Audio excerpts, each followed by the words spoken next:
Welcome to our webinar. I'm your host, Dr. Gloria Horsley, with my co-host, Dr. Heidi Horsley.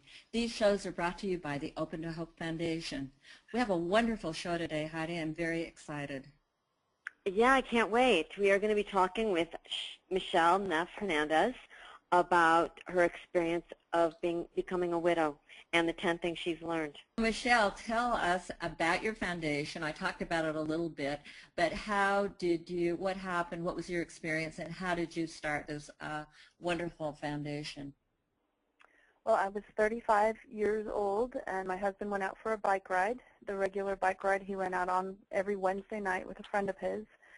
And about an hour after he left, I got a phone call from a strange cell phone number, and the woman on the phone told me that my husband had been hit by a car, and she thought that I should come right away. He was about 3 miles from home, and so I was able to get to the scene quickly. And honestly, even at that point, I didn't think that he would lose his life in that accident. But his heart stopped beating when we were in the emergency bay of the hospital. And, you know, as Sissy mentioned, life just becomes this kind of surreal fog that you are trying to find your way in the darkness. And the thing that made the most difference to me personally was other widowed people. I also did some interviews and was able to meet 30 different widows from around the country. And what I learned from that experience was the power of shared experience, what it's like to know that you're not alone, what it's like to be a part of a community that understands the unique journey that you take when you have to take your life, which you feel is shattered at your feet, and rebuild it. And so the idea came to me that it would make a difference for other people if they had the opportunity to experience that community as well. And I've spent the last 4 years kind of making that happen. So Soaring Spirits is really an outpouring of my own need to find a community, and Camp Widow is sort of the personification of hope. It's the place you come where when someone says, I'm widowed, that means you're part of the group. That doesn't mean you're outside of the group. 10 things I didn't know until I lost my spouse with Michele Hernandez. Well, the first surprise for me was that my identity was unexpectedly tied to my marital status. Maybe many people have experienced this. If you are a person who, at the time when Phil died, I was running my own company. I was completely independent in terms of, you know, how I ran my life. We were a partnership, a true partnership, and we each had things that, of course, we did, but I never would have imagined that I would have used my marital status as the first way to define myself. And so when he died, I struggled so much with the fact that I felt lost. I felt lost in who I was, and who was I without him. And yet, the day before, I had stood, you know, firmly on my own 2 feet, managing all of the world around me and a good portion of his world as well. And so it really just turned my self-esteem upside down, because I couldn't figure out why I was struggling so much with the loss of my marital status. And the tip that I have for that is truly to recognize that not only do we grieve a person and we grieve a future, but we also grieve the role we played in that person's life and the role they played in ours. And it doesn't mean that you are not an independent, capable person, nor does it mean you won't return to being that same level of independence. But, you know, it takes time. And it's got to be strange, Michele, to be married one second and single the next. Oh, yeah. And are you really single? Yeah, exactly. Because you feel really very married. And, you know, again, that leads you to the next question of how long do I wear my wedding ring, and what do I do with it? Because I don't want to take it off. You know, I didn't want to lose my husband. And so there's so many pieces of that tied together for widowed people because we are dealing with something that we didn't ask for. And so a lot of times in support groups, for example, you'll hear divorced and widowed because they're all single. And while they are all single and maybe do share some of the things that are difficult, there's some very specific things that are so different. And I think it does impact the way that you move forward. But I always try to reassure people that even though you can't imagine how you can become the person that you once were when you were confident and feeling like the world was at your feet, it doesn't mean you can't come back there. It just means that there's a journey to get there. We've got a question here from someone named Ken. I love it. We've got a male question. The first thing he says, people think I should be married. He said, help, people keep trying to line me up. Have you got any suggestions? Well, Ken, let me just say, take your time. You do what you need to do to honor your journey. And my experience has been that most people want you to be paired off because then they'll stop worrying about you. They feel better if you are paired off and they can say, oh, thank goodness, he found somebody else and things are going to be okay now. And so, sometimes we have to remember where our boundaries are, and I think that in grief we have a hard time with that because they can be blown all shattered apart, and we've asked people to help us, and so we've allowed them in a way that maybe we wouldn't have actually if we were in a different position. And then as you begin to heal, you begin to go, okay, no, those are still my boundaries. I'm feeling good about these boundaries, and that would probably include when and if you're going to date or welcome someone else into your life. Well, let's move on to tip 2 that you have for people. Well, I have been told many a time that a marriage certificate is just a piece of paper. And actually, at one point, my husband said that same thing to me before we got married. Why do we want to get married? It's just a piece of paper. And I don't know that I ever believed that. I think I always considered it to be kind of a binding. But what I didn't realize is it is actually a powerful legal document. I was unprepared for what would happen when he died and they wanted to know who was the next of kin and what the words next of kin actually means. And so it was a really interesting awakening for me because I never thought it is a legal contract. It never occurred to me. I was very romantic about the whole idea. It is such a powerful legal document. I've got to chime in here because I've been working with 9/11 families for 10 years, and I have worked with a lot of women that had children with the men that died, but they were not legally married. And the day that these men, these firefighters died, the ones that were not married were not recognized as widows, and they did not get any financial compensation whatsoever. It really rocked their world that they did not have this legal document for many, many reasons. Yes.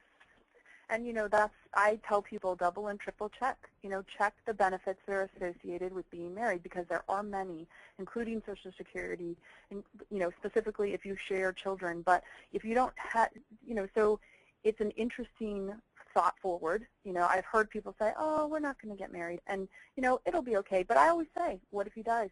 What if she dies?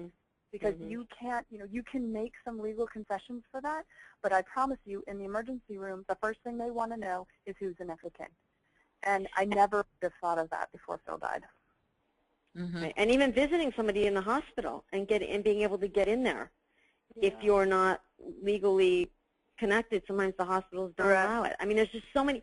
It's not only like the physical stuff; it's like the psychological. I mean, our widows that were not legally married did not get the support that the ones that were legally married did, even if they had been living with the firefighters for years.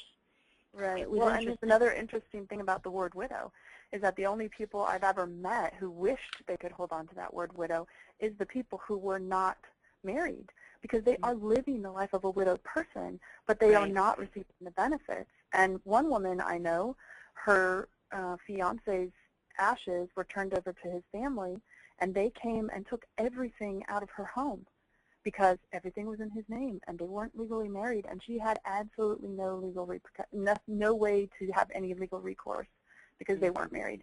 And so, I don't say that as a hurry up and get married, but be aware, but for there to be an awareness that the marriage certificate is not just a piece of paper, nor is it just a way to, have to find your way out if you get divorced.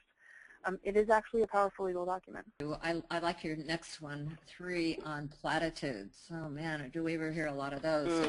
Yeah, completely. And they sound so empty when they're applied to your life. And I wish I could tell you that before my husband died, I never uttered one. But I promise you that I did. And, I think to myself that now I think I recognize that people just don't know what to say. And so they hold on to these, he's in a better place. God needed another angel, you're going to find a new man. I mean, people just, they come out with whatever comes out of their mouth because they want to help. They want to be comforting, and they don't realize that, sometimes they might as well stab you. But, to remember, I think the way that I ended up being able to deal with this best is to remember that if someone's saying that to you, it's likely they don't know what to say. Mm-hmm. And it doesn't need to apply to you. You can let that go, or if you feel strong enough, or if you feel compelled, you can say, honestly, that really doesn't help me. Mm-hmm. So, he's in a better place. Well, I can't think of a better place for him than right here, actually. So, it depends. There's always a choice. You choose to engage, or you choose to just let it go based on how you feel that day and whether or not it's something that you feel compelled to address. I think it's amazing what a physical experience grief and loss is. Yeah, and such a surprise. I mean, and the interesting thing was that I was running a personal training business at the time when Phil died. And so, being physical was part of my everyday. And it was like my body was speaking the words that my mouth couldn't. And I was just overwhelmed by how I physically, the different things that would happen, like regularly. If I didn't eat on a very regular schedule, I would get a headache. I didn't eat for days, and I didn't have a headache. I was thinking, what's going on? Everything's backwards. And at the same time, literally, it was like my arms really literally ached because he was gone. And, the further into my brain that, sunk, the more I felt it in my body. And I was just really surprised by how first of all, how all of the things around his loss felt like a physical punch. But in addition to that, the way my body responded to the stress of grief was really a surprise, when I could think, when I could think about it. But I'd like to remind people of this because it's not the time to push yourself. It's not the time to make yourself, follow through with all of these things and pack your day with movement from one thing to the next. Sometimes you need that quiet and that time and space to really allow your body and your heart and your mind are all going to process in their own ways. And your body is a pivotal piece of what is happening in your life in the absence of the person that's died. Okay, so let's move on to tip 5. People, did you have this, Heidi? Well, my mom's got a good story, which we can share with you. So you said people would avoid contact with you? Yep. Literally walk out of a room or about face. I mean, and an interesting thing is, even 5 years later, I had somebody on the anniversary of Phil's death look me in the eye, get a face of terror, and turn around and walk away because they knew what day it was. But, I was astounded. Like, I stepped back and thought, really? 5 years later? But it comes back to that they don't know what to say, and they're afraid of hurting you. And so rather than hurt you, they run from you, leaving you isolated, standing by yourself in a room full of people who are all afraid to come up and say, hi. Or, want to ask how you are, because that's kind of a loaded question. And, maybe the reality is they're not in a place where they could hear how you are. And so what if they ask, actually tell? Interesting, too, is like even when you're not expecting it. I went to a dinner party once, and, it's casual conversation, and someone says, so what is your, so are you married, divorced, what? And it's like, okay, well, and so you think to yourself, am I going to stop the dinner party now? Because I have silenced entire tables, more than once. So I'd like to think that that's not my personality, that's just my story. But it's true, it's happened multiple times, and multiple times over the years. And so, I really want people to hear me say, when people walk away from you, know that that is completely about them and not about you. I thought maybe we could kind of combine, and we can look at 6 first, 6 and 7, because I think they're kind of connected. 6 is everything can't be muscled through, and then 7's going to be that there's no way out of my grief. I had to go through it. You want to kind of talk about those together, because you can't. Yeah, they're kind of combined. Absolutely. I'll be brief in this, and that is that if you're a person who likes lists and you're a person who has in your lifetime been able to achieve things, you may think that if you check off all the boxes, you can be done. And the reality is that it takes time, and it takes as much time as it takes. And no amount of checking off boxes or following through on the variety of ways in which you could heal yourself is going to necessarily create the outcome that you imagine. Grief is its own process. And if you can wrap your arms around the idea that you can't check it off a list, and I tried. I really, really, really wanted a checklist. If you know, it doesn't mean that you get through all the firsts and then you're done, because truly the first could last your whole lifetime, you know. And that does not to say that you aren't going to heal. That's just to say that the time is going to be the time that it takes. And relieving your mind of the idea that you could make yourself grieve faster will actually increase your ability to heal. That's a very good point. Well, you know, I like on 8, that idea that you need not walk alone. People are, you know, talking about that. You're not on your own. And talk about that. Yeah. And it's a really powerful realization to be among other people who are doing what you do. And really, for me, the bottom line was I realized I wasn't crazy. I was grieving. Because the things that I was doing, the fact that my arms ached, the fact that I couldn't remember anything, that I used to be able to keep track of my keys, but now, you know, they might be sitting in my lap and I couldn't find them. All of those things are so normal and so happening to other people that when I heard someone else say, me too, then suddenly I realized, oh, whew, not just me. And there's a huge, huge power in that. I really highly recommend that anyone who's grieving find a community because it matters. It really does. And I've got to say, some of the most amazing people I've met in my journey have been at the grief conferences I've gone to. Yeah. They're just really angels on this earth, I'm telling you. Yep. Yep.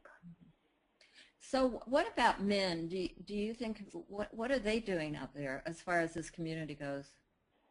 I feel like they reach out less, and I don't know if that is what they have been conditioned to do by our society or if it's just a unique, you know, men are from Mars, women are from Venus thing. I don't know. But I do know that they get the same sort of benefit from community as women.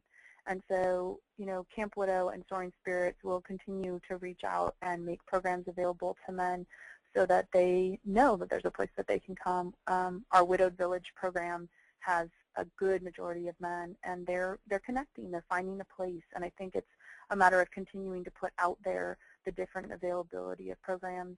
I think there's a sense that widowed women are more vulnerable than widowed men, and I don't believe that's true. I just think that we process differently, and so people will reach out to widowed women in a different way than they will reach out to widowed men as a community, and I think that that makes for men sometimes even a more isolating position. And so I think that they value the community as much as women when they find it. And it's just a matter of being able to find something that speaks to you. And that's true of every community. You need to find a community that has the personality that reaches out to you. And each of us have our own needs in that regard. And so, you know, that's one of the reasons Soaring Spirits has such a large resource list. We believe that if we provide you with a ton of resources, then perhaps at least one will speak to you, because we all have our own voice.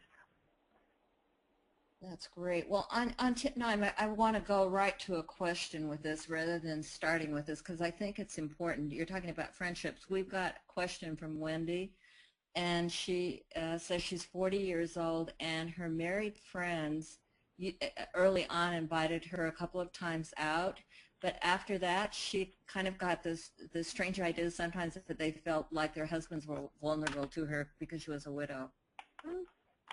Yep, that happens. And you know, and another thing that happens, I know a widowed woman who was not invited to parties because it made the dinner party an awkward number, 5 or 7, and so in the beginning, they reached out to her, but then after a few months, they stopped inviting her because of the odd number. And, you know, as I think, again, you have to go back to the reality, Wendy, that that's about them. It's not about you. And as painful as it is, that's the value for me in finding a community where you can be supported. And, you know, your friends will come and go, and some will stay, some will go for a little while and be able to come back. You know, my next door neighbor and I were not good friends when Phil died, and she became one of the best supports to me, totally unimaginable. I would never have imagined, and we have forged a lifelong friendship, and she's not widowed. She just was a person who could be with me in it, And that takes courage, and it takes a certain type of person. And some people can do that when they come back to it later. The early stages of grief are too much for them. But that's why reaching out to a community really is important. And sometimes that means finding a new community, finding new people to go out with. And I know that that's a loss and another loss to grieve. So I'm always sorry to hear that. But I think that it doesn't necessarily mean forever. It just might mean for right now, because that's, again, all about them, not about you. Yeah, I love the fact that you say sometimes walking away is the best course of action, don't you, Heidi? Absolutely, yeah, and we've got to choose our battles, and also we have to teach people sometimes to be good grief support, because like you said, Michele, some people are very good at that naturally, and some people really don't know how to do that, and some people may walk away initially and they may come back into our lives eventually, like you said, when we're further along in our own grief journey. Well, and the thing is, there's no classes, so if they don't know somebody who has experienced this kind of loss, then they are often at a loss themselves for what to do. Right. And because we come from a fix-it mentality, as a society, we want to fix. What Band-Aid can we put on it? How can we make you stop hurting? Let's get Ken a new woman because that's going to make it all better. Those are the kind of things that we want to solve the problem. The thing about grief is it can't be solved. It has to be walked through. And so there are people who are able to walk through with you, and there are other people who just want to be able to solve it. And without the option of solving it, they feel completely lost as to how they can reach out to you. And I think that these kind of conversations that we have, the things that people can read on Open to Hope, the variety of resources that are becoming more and more available to people who grieve are going to slowly start to change the way that the rest of the world looks at grief and loss. And like you said, Heidi, it's our job to teach them how to do it because it won't be the last time they have to do it. Mm-hmm. So talk a little bit on 10 about how grief has changed you. Well, first of all, I think I'm much better at platitudes. I won't say that anymore. But seriously, I think that the rising from the ashes of grief and loss creates this amazing beauty in people. And I've heard so many times about the stained glass windows. When you think about piecing your life back together, the beauty and the facets. I am a deeper person. I am a person who is more willing to remember that the words never and forever are tricks, and that I can only be guaranteed the time I have right now. And I don't pretend that I can live every minute of my life that way. I'm human. I definitely forget that sometimes. But I feel like there's lasting lessons that grief has taught me about how important it is to say the things that need to be said, for the people in my life to know how much they mean to me, for, if I'm spending all of my time working and none of my time touching the people who matter most to me, is that the best use of my time? Is that the best use of my life? And so I think that there are lessons that have stuck with me that I wouldn't have learned in any other way. And I wouldn't have chosen this path, but I didn't get a choice. And so since I didn't get a choice, I recognize that we just have so much to give, to the community around us. We each have our own spark. And for some of us, that spark dies out much faster than we would want it to die out, but the life that Phil led and the way in which he embraced life is something that continues to inspire me. And I have to say, I don't know that it inspired me as much while he was alive. I wish I could say that it did, but I do believe that losing him has taught me to value the people in my life in a different way, and to recognize those sparks for what they are now, instead of having to realize after, how bright that spark was. Can you hear me? Yes. Can you hear me? It's Yes. Sissy. Okay. Hi, Sissy. Hi. I've got to say to tag along with Michele that I almost sometimes say that his death was a gift to me because he allowed me to become the person that I was destined to be. Without that death and without me rising, like Michele says, I would not have been as empowered as I am today. Yep. And it's a terrible way to learn the lessons, isn't it, Sissy? But, you know, they're lessons nonetheless, and we have a choice. Either we can take them and use them for the best that we can, because we can't get them back. So, you know, that's not an option. Or we can, you know, end up being bitter because of what's been taken from us and lose the opportunity to be better than we might have been as a result of something that we didn't choose. Right. Now we've got a question, a practical question here from Suzanne. She wants to know, when did you take off your ring and when did you clean out the closet? That's a great question, Suzanne. I took my ring off after 5 months, and it happened when I went to a nail salon, and the woman who was doing my nails hadn't seen me for quite a few months, and she said to me, she saw my wedding ring, and she said to me, "Didn't your husband die?" And I was so taken aback, but from that point forward, I recognized that I personally didn't want to answer that question over and over again. And so what I did personally is I wear his wedding ring on my right hand, because I believe that recognizes the fact that we did love each other till death did us part. And so I have his ring on still, and I took my rings off at 5 months. But I will add to that that, you know, some people, it takes a really long time. Some people take them off right away. There is a huge gamut of what people do with their rings, whether they turn it into something, whether they continue to wear it on their right hand. Occasionally I would take them out and wear them when I was feeling particularly vulnerable, or when I had something hard to do, like represent him at a track meet where I was going to receive an award on his behalf. I wore my wedding rings that day. So, you know, I say feel free to choose what makes sense to you, because that's truly what's going to make the difference. I also know women that wear their husband's wedding ring around their neck. Yep. Mm-hmm. And sometimes their own wedding ring, etc. Yeah, and some people save them for their kids, and some people, I've seen some beautiful creations from engagement rings and wedding rings and a blending of 2 rings, and I just think that we believe so. I think that our inner voice is shaken so much by grief that sometimes we hesitate to believe it, but I think that we know what we need. So I would say you probably know what you need for your ring. If you still need it, then you still need it. Well, I also want to say, Michele, to add on to that, and I totally agree with what you're saying, don't let society tell you when you need to take off your ring or when you need to clean out, you know, his bedroom or whatever. Right. Don't let society tell you that. You need to go within yourself and say, what is right for me? Yeah. And at the same time, I would say you also want to ask yourself the question, is this holding me back from taking some steps forward? Because there gets to be a point where that's true, but you would know that. And I think when you believe and trust in yourself, in your inner voice, and I mean, I tell people all the time, grief created such a din, I couldn't even hear myself. I couldn't hear myself think. And it wasn't until I was able to sort of quiet some of that I could hear myself again and go, oh yeah, that's right, that is how I feel about that. And so it may take some time, but I would challenge you to ask yourself, do I really need this right now, or do I just think I need it? And if the answer is I need it, then embrace that. I need it, you need it. Nobody can tell you whether you do or you don't. Only you know the answer to that question. I have an audience question here. I don't know if you all can see this. The question is, at 6 years I feel stuck in grief and have no widowed friends. Oh, yeah. Hi, Judy. Go to widowedvillage.org, and you will find tons of widowed friends there. It's a program that we run for widowed people where they can connect online easily. There's tons of people who are at all different distances from their loss, and I really think I probably read just today someone who said they were 5 years out and still feeling stuck.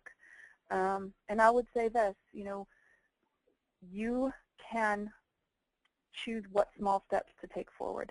And so identifying what it is that makes you feel stuck, what it is that you are saying to yourself, okay, that's really a block for me. Is it because people are telling you to date? Is it because you don't want to go out of your house? You know, what are the things that are really you're struggling with? And being a part of a community really does make a difference. And then sometimes what you need is to talk to a therapist who can help you sort out what is and what isn't a block for you. But I would encourage, I honor the fact that you can say you're stuck. I think that's great. It's great to recognize that you feel stuck. And then I challenge you to take that one step further and say, okay, I feel stuck. What am I going to do about it? Because you can do something about it. even if what you do about it is to take a small step forward and find other widowed people who are in your same position, and how did they get unstuck? What kind of suggestions? And they'll have suggestions. That's what's amazing about a community, is they don't have the answers necessarily, but they can tell you what they've done. And if nothing else, it helps to normalize where you are in terms of how you feel about whatever it is you're struggling with. That's great. Well, thank you so much for being on the webinar, Michele.